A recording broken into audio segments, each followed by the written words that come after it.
Your mind is creating everything about the world around you. Every relationship, every interaction, every encounter around you is being created by your mind. Your mind can elevate the people up around you, or they can pull you down. That's how powerful your mind is. Whatever you believe about the world around you becomes true for the world. To the fearful person, this world is a terrifying place.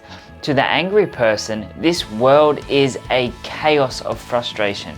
To the guilty person, it is a world of temptation and sin, which they tend to find everywhere. It comes back to one of the laws of consciousness. What we hold in mind tends to manifest.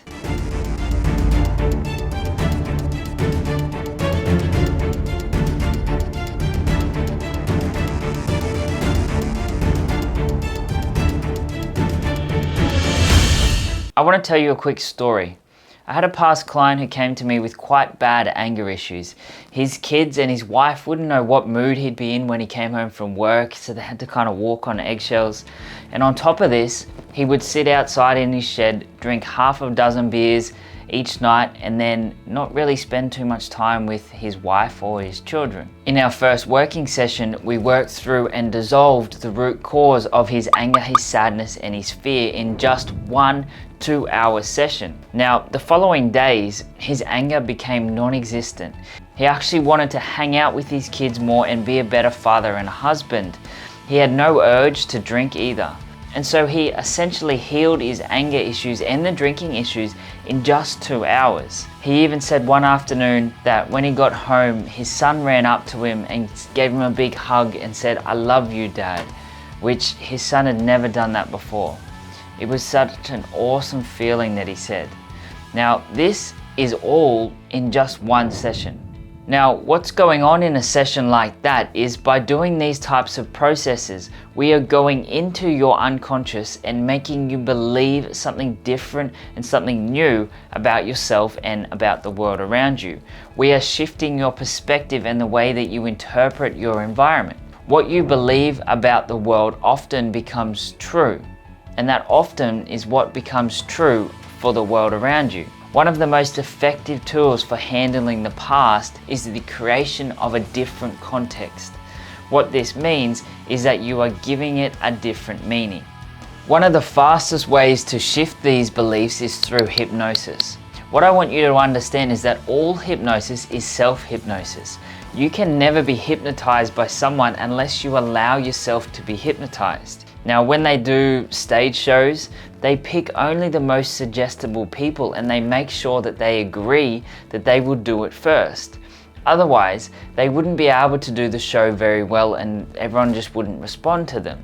So remember that all hypnosis is self-hypnosis.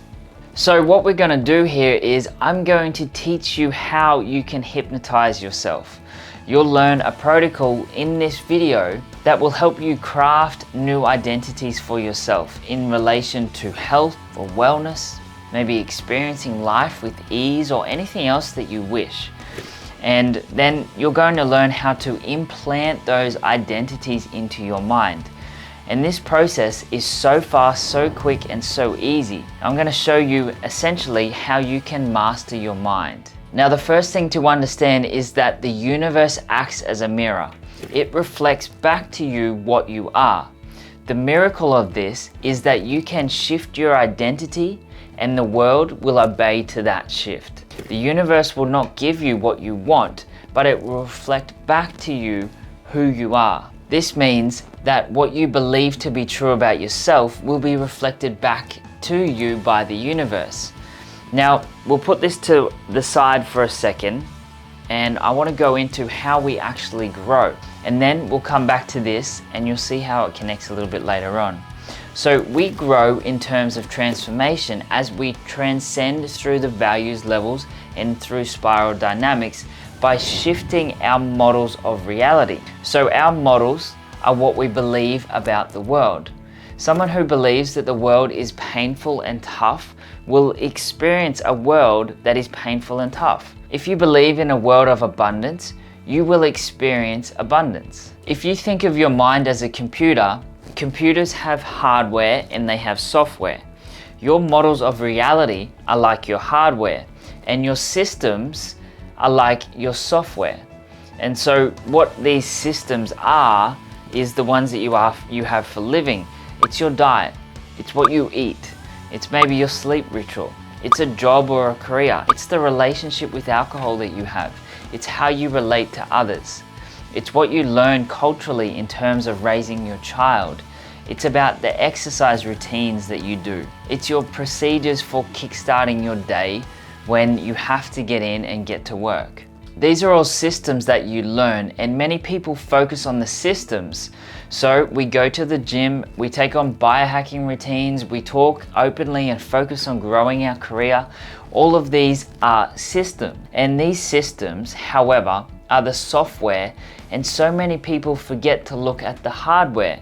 The hardware is what is actually causing you to change. So just like an old computer, you can take out an old hard drive that may be too small and you can put in a more powerful hard drive.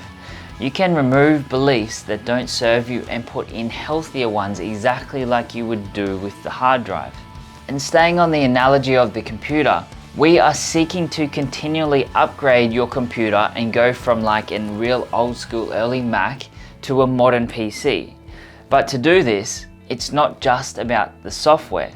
It's not about the apps you install or the diet that you take. It's all about what your fundamental ideas about the world and what you believe to be true. If you change that, your story will change, and when you change your story, you can change your life. There's a book called Psycho-Cybernetics by Maxwell Maltz. Now, this book was written in the 80s, and this book definitely changed my perspective on things, the way that I look and believed about different things. So Maxwell, he was a plastic surgeon, and he found that when he gave someone a nose job, even if he changed the slightest thing about their appearance, he just gave it a small little adjustment, so small that their friends or even their mother wouldn't even notice, but they would feel different. And all of a sudden, they would start getting promotions in their career. All of a sudden, they would start dating the person of their dreams. But what is actually going on here? So Maxwell said, it's no exaggeration to say that every human being is hypnotized to some extent, either by ideas he has uncritically accepted from others, or ideas he has repeated to himself and convinced himself to be true. We are all hypnotized, but we don't know that we are hypnotized. So here's another really intriguing and fascinating study. Many of us spray cologne or perfume when we go out. Now, as I said earlier, with the systems and the hardware analogy, spraying cologne is kind of like a system. But there's an interesting belief associated with that as well, and it turns out that the belief is more powerful than the system. So in this study, they took men and they had men walk into a room. They stood in front of a camera and they had to just introduce themselves, that's it. Now, these men were introducing themselves to the camera, were then shown on video to women, and they had to rate the men in order of attractiveness. Now, they did one little twist. There were certain men who, as they were walked into the room, were given really expensive cologne. The testers would say, spray this on, this is so good, look at this brand, just spray on this cologne. It'll make you feel so good. Now, it turns out that the men who were sprayed with the cologne, when they got onto camera and then that video was shown to the women, these women, without even knowing they had sprayed the cologne, deemed these men to be more attractive. Now, this reveals that spraying on the cologne gave them a new identity of attractiveness. The women were watching on a screen and they couldn't even smell the men. They couldn't even tell that they had the cologne on. But the men felt different when they sprayed the cologne. So, do you feel different when you spray cologne? Maybe do you feel different when you wear a suit as well? And so these little things change our beliefs. Even though someone may not be able to smell your cologne, they are subtle things that you're doing differently that cause others to deem you more attractive. The belief and the model of reality are more powerful than the actual systems themselves, which is the act of spraying on some cologne. Now, in the book Sapiens, There's a line that says, "The difference between us and animals is that human babies are like molten glass. They can be molded and shaped into anything." This is why a child can grow up to be a peacemaker or a warmonger.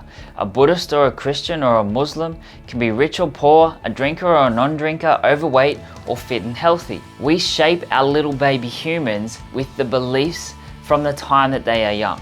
And many of you are carrying the beliefs that were implanted in you by your parents from as early as being in the womb. Now, over 50% of our beliefs are formed by the age of 5. And you could imagine thinking about a 5-year-old. They really don't have a level of consciousness to be baking those kinds of beliefs. But that's just how it is in this human experience.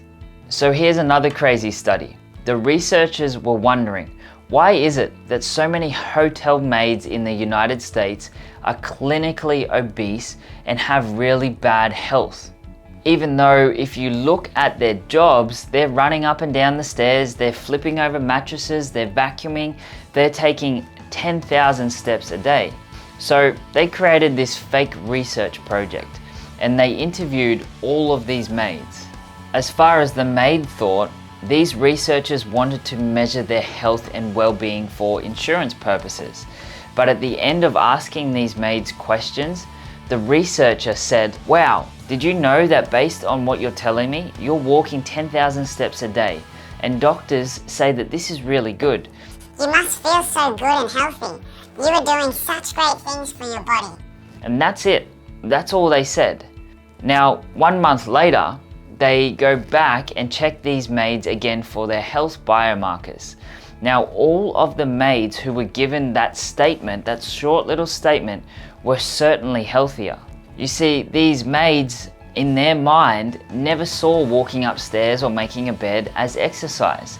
But when the researcher, someone with maybe some authority, told them to see it as exercise, all of a sudden their bodies responded. So it turns out that it's not even the exercise you do, it's do you perceive what you do as exercise. Now, this is not an excuse. It's not an excuse to say that you can go and eat ice cream and chips every day. The act of chewing that sandwich is exercise, or those foods is exercise. That's not right, all right? But tell yourself that as you walk, as you play, as you take calls from home, as you cook, and as you put efforts into the meetings, I am giving my body the exercise that it needs.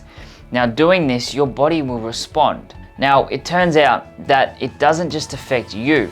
Your beliefs changing will affect everyone else around you. Remember back to the story of how men became more attractive even on camera when they sprayed the cologne? The same thing is true for a woman when she does her hair and when she puts something on. But your beliefs affect other people. What you believe about someone else will affect how they show up to you. If you believe your partner is lazy, he or she is more likely going to be lazy. If you believe something about your child, they are more likely to reflect that back to you. This leads me to another surprising experiment. In 1968, the Pygmalion effect experiment. So what happened is that they lied to the teachers. They told the teachers that Tom, Ali, and Sarah in their class were gifted students, that they had this incredible exam and they had a super high IQ. And they told the teachers, you are not allowed to teach or treat them any differently. You're not allowed to tell them that they are gifted. Just know that they're gifted. And at the end of the year, Tom, Ali, and Sarah got higher grades than all the other students. Something about the teacher's expectation of the child actually influenced the child. So what does this tell you about how you see your kids? What does it tell you about how you even see your partner? How you expect someone to respond and what you expect of people literally creates them. Your mind is creating everything about the world around you. Every relationship around you is being created by your mind. Now, in fact, the people around you can be elevated by your mind or they can be pulled down by your mind too. That is how powerful your mind is. So in the book Atomic Habits, the author James Clear shares another really fascinating psychological experiment. This will be useful if you're having trouble going to the gym, for example. So James said, there are 3 ways to create a desire or a habit or a movement. The first is outcome. Outcome means you tell yourself, I want to lose 5 kilos. And he says, that's okay. Some people are going to be motivated by going to the gym. However, outcome-based desires are not very effective. There will be mornings when you wake up and you'll go, oh man, it's so cold outside and I didn't sleep well. And such from Instagram says I need to practice self-love. So I'm gonna love myself in bed and just keep myself nice and warm. Now that's outcome, not very effective. You tell yourself, I'm going to go to the gym 2 times a week. Do a HIIT workout for precisely 20 minutes each. Now this is better and you're more likely to go to the gym, but it's not the most effective. The most effective is an identity. And identity, says James Clear, is you tell yourself, I have the body of an athlete. My body loves to work out. And if you embrace that identity to the point where you start believing it, you will never miss a gym session again. You just can't. Because when you wake up in the morning, and it doesn't matter how tired you are, you will feel this impulse that your body loves to work out. And so it turns out that identity hacking is the best way to install a new habit. So back to what I said earlier, the universe will not give you what you want. Rather, it will reflect back to you what you are. This is not just spiritual beliefs. This is now proven by science. As James Clear mentioned, identity hacking is the best way to create any type of behavior. So I want to share with you one of the 7 identities that I believe we need to take on. One of the 7 enhanced models of reality that you can take on right now, today, and your life will change. Does that sound good? So the first one is the elevator of joy. Now, the elevator of joy is the idea that you do better when you're happy. So if you're having a stressful day and you're feeling a little bit sad, don't pull yourself back into work. Do something to elevate your happiness. There's a lot of research right now that says that happiness fuels productivity. Salespeople sell 55% better when they're happy. Doctors are 90% better at diagnosing things when they're happy. There's a remarkable book called The Happiness Advantage. Discipline is the discipline that your bliss is the most important thing to you. So what you believe about the world is exactly what it's going to give you. Most people are unhappy for no reason. So if that's the case, why can't you be happy for no reason? So the way to hypnotize yourself is to ask questions to the unconscious mind. You've heard me say this before. What you focus on is what you get. What you look for is what you find. You focus on the bad, you'll find the bad. You focus on the good and you will find the good. See, most people are already doing this. However, they are doing it in the way that is hypnotizing themselves in a negative way. For example, you might stuff something up at work and then you say to yourself, why do I always stuff this up? What am I doing wrong here? Why can I never do this? And as I said earlier, what you look for is what you find. So you've been asking yourself and asking your unconscious mind to look for all the answers to these questions. And what your mind looks for is what your mind will find. So your mind finds reasons why you always stuff things up, why what you're doing is always wrong, and why you can never do these things. So by using this simple technique, you can actually change the way you see yourself and the world around you by hypnotizing yourself for the good. Instead of asking why you always stuff things up, ask, why do I always get things done on time and exactly how they need to be? What happens now is you've just sent your mind off on a journey to find these answers. And what you look for is what you find. So your mind is going to find those answers. The more you ask this question, the more you will reinforce your new beliefs and your identity will change. Some of the questions I ask myself daily are, why am I so good at making and multiplying money? Why does my body get better with age and I age backwards? Why is life so easy and I get everything I want with ease? Why do my friends and family always want to hang around me? Don't get put off by the simplicity of this. Complexity kills execution, so keep things simple. So take the next 5 minutes and write down a few questions how you can now start hypnotizing yourself into believing and finding the answers too. And that's a wrap. Let me know below what your new questions are that you're going to ask. And don't forget to like and subscribe so you get notified each week when we put out these new videos. And I will see you on the next one.